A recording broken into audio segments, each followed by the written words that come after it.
Perkenalkan, nama saya Amuro Paramasurya. Hari ini saya akan menjelaskan rangkuman sejarah saya tentang bab 1 dan bab 2. Bab 1 itu menjelaskan mengenai apa itu sejarah dan beberapa pengertian sejarah menurut para ahli. Pertama ada dari Collingwood, yaitu menjelaskan bahwa sejarah itu merupakan riset atau suatu inquiry. Habis itu Sarto Kartodirjo yang menjelaskan bahwa sejarah dapat didefinisikan sebagai bentuk penggambaran pengalaman kolektif di masa lampau. Lalu ada Brahim yang menjelaskan bahwa sejarah adalah suatu sains mengenai perkembangan kemanusiaan. Lalu ada Lucien Febvre yang menguraikan bahwa sejarah mengkaji bukan orang, melainkan masyarakat dengan kelompok terorganisasi. Kemudian ada Charlotte yang mendeskripsikan bahwa sejarah sebagai deskriptif yang mengkaji suatu masyarakat tertentu secara keseluruhan dalam aspek temporalnya. Kemudian ada Taufik Abdullah yang berpendapat bahwa sejarah adalah hasil dari sebuah usaha untuk merekam, melukis, dan menerangkan peristiwa masa lalu. Dan sejarah dalam bahasa Arab artinya ada sajaratun, yaitu pohon kayu. Kemudian ada beberapa manfaat belajar sejarah, yaitu pertama ada fungsi edukatif, artinya sejarah membawa dan mengajarkan kebijaksanaan ataupun kearifan. Kemudian ada fungsi inspiratif, artinya mempelajari sejarah dapat memberikan inspirasi atau sebuah ilham. Kemudian ada fungsi instruktif, yaitu dengan belajar sejarah dapat berperan dalam proses pembelajaran, salah satunya kejuruan atau keterampilan tertentu sebagai navigasi, jurnalistik, dan senjata atau militer. Kemudian ada fungsi rekreasi, yaitu artinya belajar sejarah itu dapat memberikan rasa kesenangan maupun keindahan bagi kita sendiri. Dan kemudian ada beberapa pendapat ahli manfaat sejarah. Ini berikut pendapat para ahli mengenai manfaat baca sejarah. Pertama ada Polybius yang mengatakan sejarah dapat belajar filsafat dari contoh nyata. Kemudian ada Cicero menyebut Historia Magista Vitae, artinya sejarah adalah guru kehidupan. Kemudian ada Tacitus yang menyatakan sejarah sebagai suatu pengajar bagi masa sekarang atau suatu peringatan bagi masa yang akan datang. Kemudian ada Collingwood yang berpendapat bahwa sejarah itu juga untuk self knowledge atau tahu sendiri. Kemudian ada Arjun yang menyatakan bahwa sejarah menggembling jiwa manusia menjadi kuat dan tahan dan menghadapi teror dalam kekacauan kehidupan kita. Kemudian ada Nobus menyatakan bahwa sejarah mempunyai pengaruh genesis terhadap jiwa kita karena membebaskan dari sifat serba percaya belaka. Kemudian dalam kajian Reform, manusia memiliki kebutuhan yang mencakup hal-hal, yaitu adalah kebutuhan identitas, sejarah lokal, karena sejarah lokal akan membuat masyarakat semakin mencintai budaya sendiri dan budaya lokal merupakan bagian dari identitas kelokalan. Terus kebutuhan akan keterbelakangan, artinya kehidupan sekarang tidak dapat dilepaskan dari masa lampau. Kemudian ada kebutuhan akan keterhubungan, artinya manusia tidak boleh bersikap tertutup karena sejarah mengajarkan bahwa manusia selalu terhubung dengan bangsa dan negara lain. Kemudian ada kebutuhan akan transcendensi, artinya manusia penting untuk memahami dirinya sendiri karena manusia di satu sisi memiliki kekuatan dan kemampuan yang luar biasa dengan akal dan berbagai potensi yang melekat pada dirinya. Kemudian ada kebutuhan akan kerangka orientasi, artinya manusia harus kokoh dalam mewujudkan visi dan tujuannya. Kemudian ada konsep ruang dan waktu dalam sejarah. Ruang adalah tempat terjadinya peristiwa sejarah dalam berjalan waktu, dan waktu adalah kapan terjadi peristiwa itu terjadi. Kemudian konsep waktu dalam sejarah itu ada 4, yaitu perkembangan, kesinambungan, pengulangan, dan perubahan. Kemudian dalam periode sejarah di Indonesia dibagi menjadi 5 era, yaitu pertama ada era prakolonial, yaitu munculnya kerajaan Hindu Buddha serta Islam di Jawa, Sumatera terutama mengandalkan perdagangan. Kemudian di era kolonial, yaitu masuknya orang-orang Eropa terutama bangsa Belanda yang menginginkan rempah-rempah yang mengakibatkan penjajahan oleh Belanda selama 3,5 abad, antara abad ke-17 hingga abad 20. Kemudian ada abad kemerdekaan awal, yaitu pasca proklamasi kemerdekaan Indonesia pada tahun 1945 sampai jatuhnya Presiden Insinyur Soekarno 1966. Kemudian ada Orde Baru, yaitu 32 tahun masa pemerintahan Soeharto 1966 sampai 1998. Kemudian era reformasi yang berlangsung sampai sekarang. Kemudian ada beberapa ilmu bantu dalam penelitian sejarah, antara lainnya ada paleontologi, ilmu tentang bentuk kehidupan purba yang pernah ada di muka bumi, terutama fosil-fosil. Kemudian ada arkeologi, adalah kajian ilmiah baik mengenai hasil kebudayaan prasejarah maupun periode sejarah yang ditemukan oleh ekskavasi di situs-situs arkeologi. Kemudian ada paleoantropologi, yaitu ilmu tentang manusia-manusia purba atau antropologi ragawi. Kemudian ada paleografi, ada kajian tentang tulisan-tulisan kuno, termasuk ilmu membaca, penentuan waktu, tanggal, dan tahun. Kemudian ada epigrafi, adalah pengetahuan tentang cara membaca, menentukan waktu, serta menganalisis tulisan kuno pada benda-benda yang dapat bertahan lama, seperti batu atau logam.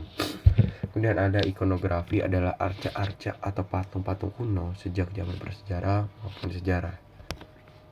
Kemudian ada numismatik, artinya tentang ilmu mata uang, asal-usul, teknik pembuatan, dan mitologi. Kemudian ada filologi, adalah ilmu tentang naskah-naskah kuno. Kemudian ada etnografi, adalah kajian bagian antropologi tentang deskriptif analisis kebudayaan suatu masyarakat tertentu. Kemudian metode sejarah itu terdiri atas 4, yaitu heuristik, yaitu kegiatan mencari sumber-sumber untuk mendapatkan data-data materi arah evidensi sejarah. Kemudian ada kritik sumber, yaitu standar dan kriteria yang digunakan untuk menentukan keaslian sumber. Kemudian ada interpretasi dan eksplanasi, adalah suatu usaha membuat unit sejarah dapat dimengerti dengan cerdas. Terus ada historiografi, ada tahap akhir dalam penelitian sejarah di mana berbagai fakta dan pernyataan tentang masa silam ditulis dalam bentuk kisah sejarah. Dan kemudian kita akan masuk ke bab 2, yaitu asal-usul nenek moyang dan jalur rempah di Indonesia. Pertama, yaitu ada tahap perkembangan prasejarah di Eropa, yaitu tahap pengumpulan benda-benda pada abad 17 sampai paruh pertama abad 19. Tanda ini dilandasi dengan munculnya aktivitas pengumpulan benda-benda prasejarah oleh para kolektor asing. Pertama ada tahap pendeskripsian pada paruh abad 19. Kegiatan pengumpulan benda yang marak pada tahun sebelumnya meningkat dalam upaya pengklasifikasian dan pendeskripsian dalam upaya mengetahui latar belakang sejarahnya. Kemudian ada tahap penelitian sistematis pada akhir abad 19 sampai masa kemerdekaan, yaitu tahap ini dipandang sebagai kelahiran ilmu prasejarah di Indonesia. Dicirikan oleh timbulnya kegiatan eksplorasi yang sangat intensif pada situs-situs prasejarah. Tahap penelitian multidisipliner, yaitu masa kemerdekaan sampai sekarang. Periode ini dicirikan oleh upaya untuk menemukan tingkat-tingkatan kultural yang dilaksanakan secara kooperatif dalam membangun kronologi prasejarah dalam kajian lintas disiplin. Nah, di bab 2 ini juga ada perkembangan bumi sebelum terbentuknya kehidupan, yaitu ada 4 masa. Yang pertama ada masa Archeum, masa Paleozoikum, masa Mesozoikum, dan masa Neozoikum. Nah, pada masa Archeum ini suhu bumi yang temperaturnya sangat tinggi, kulit bumi masih panas dan belum stabil. Belum ada tanda kehidupan di masa ini. Diperkirakan telah berusia 2.500 juta tahun atau 2,5 miliar tahun. Kemudian pada masa Paleozoikum ini mulai ada tanda kehidupan karena suhu lahan mulai mendingin. Lalu muncul juga makhluk hidup di laut, yaitu mikroorganisme. Masa ini juga disebut sebagai masa primer, diperkirakan terdiri pada 500 sampai 245 juta tahun yang lalu. Kemudian yang ketiga ada masa Mesozoikum. Masa ini disebut masa sekunder, yaitu munculnya reptil-reptil besar seperti dinosaurus dan burung. Diperkirakan terjadi pada 245 sampai 65 juta tahun yang lalu. Kemudian yang terakhir ada masa Neozoikum. Pada masa ini bumi mulai membaik dengan perubahan cuaca yang tidak terlalu ekstrim. Hal ini menyebabkan makhluk hidup berkembang biak dan pesat. Diperkirakan ada 60 juta tahun yang lalu. Masa ini dibagi menjadi 2, yaitu masa tersier Dan kuarter di tersier terjadi pergerakan tenaga endogen yang sangat kuat menyebabkan kulit bumi patah dan terlipat sehingga terbentuk berbagai gunungan besar di dunia. Dan di kuarter terjadi dua kala, yaitu kala Pleistosen dan Holosen. Di Pleistosen itu terjadi glaisiasi bumi sehingga benua Amerika Utara, Eropa, dan Asia tertutup oleh daratan es. Dan Holosen di mana mencairnya daratan es yang menutupi banyak benua itu. Kemudian manusia purba di Indonesia. Ada berbagai macam manusia purba di Indonesia. Yang pertama adalah Meganthropus paleojavanicus, ditemukan oleh Fanny Conisworth pada 1921 di dekat Saingla, Lembah Sungai Solo. Cirinya ada tulang rang bawah yang jauh lebih besar dan kuat, geraham yang menunjukkan corak kemanusiaan, tetapi banyak pula sifat keranya. Kemudian ada Homo erectus yang ditemukan oleh Eugene Dobius pada 1890 di dekat Trinil, sebuah desa di pinggir Bengawan Solo, dengan ciri-ciri tinggi 165 sampai 180 cm, dagu yang belum ada, hidung lebar, dan volume otak 750 sampai 1300 cc.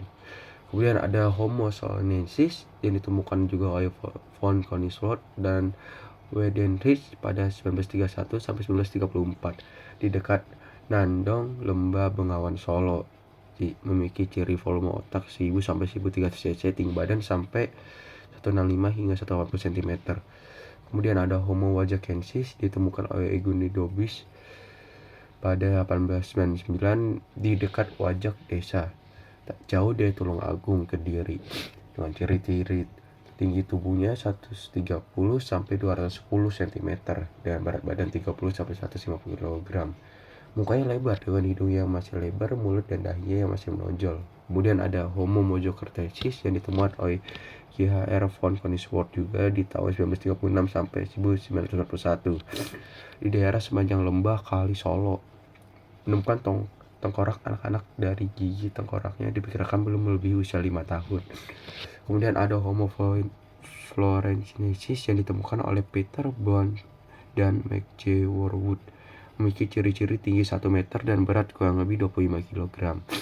Kemudian ada Homo sapiens, yaitu manusia purba yang ditemukan oleh Van Soten di Wajak, Tulungagung, Jawa Timur pada 1982 dan memiliki ciri-ciri volume otak sampai 1400 cc.